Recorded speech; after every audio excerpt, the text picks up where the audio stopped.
You know, it's funny because for years I've been talking about how a lot of the gaming media tends to overblow things for Xbox and not make a big deal of things when it's PlayStation. So it's a little bit of a weird situation, and some people still don't believe it happens, right? Like they think, people like me are the only ones pushing a console war agenda or anything like that, when the reality is that these gaming sites have been doing that forever, and it's been particularly bad this generation. And the funny thing is people seem to have a short-term memory when it comes to even the resolution stuff, right? They act like it didn't happen.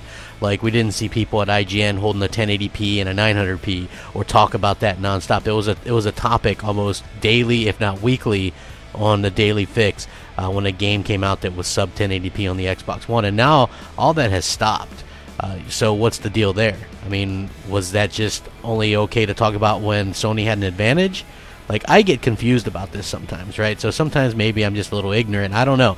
But when it comes to IGN, they're wrong about Xbox a lot. A lot of times they force some of the things. Like, remember, they were like, Xbox One X forces you to take downloads for 4K assets on the Xbox One X. It's like, of course, if you buy an Xbox One X, that's what you're getting, it's the 4K assets, it's a longer install, and they try to make that to be a bad thing.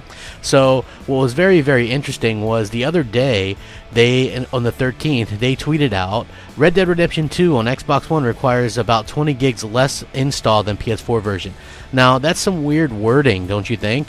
Requires 20, I mean, that's really just to get people kind of all hot and bothered. I did a similar video, but was talking about how the Xbox One X would have the superior version because there were other people out there who had actually had the PS4 version of the game and correctly knew the install sizes, and so IGN ended up being completely wrong.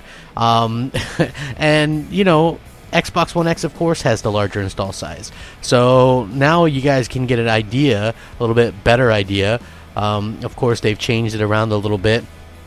That Xbox One X has 8 gigs more required, right, than the PS4. So the disk installation is 99 gigs on PS4. On Xbox One, it's 107 gigs. Now, digital installation is the same.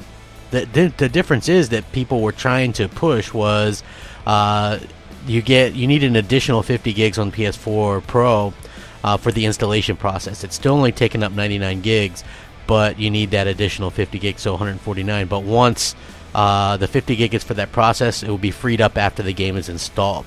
So yes, Xbox One X actually does have 8 gigs more, and I would assume that those are for the higher resolution textures and stuff like that, which basically confirms that the best version is the Xbox One X version, and that's probably gonna tick some people off, and that's just the way it is, but at the end of the day, I guess it just goes to show that even these large sites and large corporations aren't infallible, and they aren't above doing console war type stories and stuff like that. It's not just little people, it's not just me, this is what I've been fighting against for years, and now it's like there for everybody to see, and now people are starting to hopefully come around and understand what's going on.